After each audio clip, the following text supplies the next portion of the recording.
আজ অনেক দিন পর ছাদে উঠলাম। অনেক দিন বলতে এক সপ্তাহ হয়ে গেছে ছাদে আসি না। ছাদের পরিবেশ কি তাও জানি না। এসে দেখলাম একেবারে আমার ছাদে যে সব গাছগুলো আছে সব শুকিয়ে কাঠ হয়ে আছে, আর এদিকে একটা ছোট্ট একটা মোরগ ফুলের চারা উঠেছে, দেখেই মনটা খুব খুশি হয়ে গেল।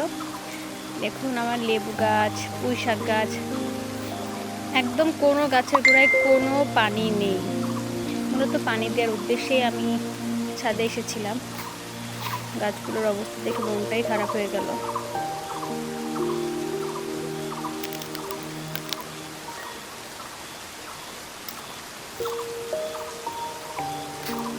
দেখুন এই গাছটা তো প্রায় মরে যাচ্ছিল।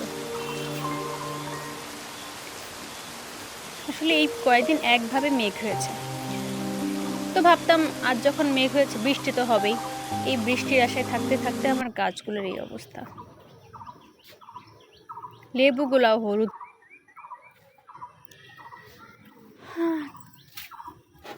সব কিছু একেবারে শুকিয়ে গেছে, পাতাগুলো কি অবস্থা। আচ্ছা যাই হোক, তো আমি এবার মোটর ছেড়ে পানি দেওয়ার যাত্রা শুরু করলাম। গাছে পানি দেওয়ার যাত্রা, এটা একটু বেশি বেশি দিতে হবে, বাঁচাতে তো হবেই। পুঁই শাকগুলোর কালারটা অনেক সুন্দর আসছে।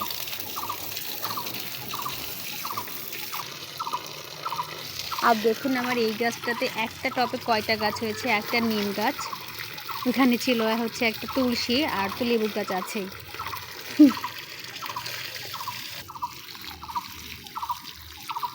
এটা হচ্ছে আমার অরেঞ্জ গাছ, ছোট্ট ছোট্ট হচ্ছে কমলা হয়, আর এটা খেতে খুবই মজা। আর এইদিকে দেখুন গাছে পানি দিতে দিতে আমার ছাদের হচ্ছে কিছু কবুতর পালন করে আমার হাজব্যান্ড, তো সেই কবুতরগুলোরও একটা ভিডিও করে নিলাম। এরা তো চুপচাপ কেন, আজকে মনটা মনে হচ্ছে ওদের ভালো নেই। সবাই চুপচাপ।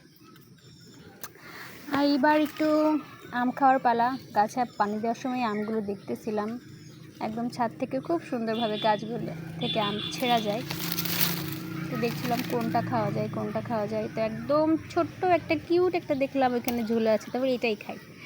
ছোট জিনিস আমার খুব ভালো লাগে। আর এই যে একটু আমাকেও দেখেন, আমি একটু ভাব দিচ্ছি। Bye bye.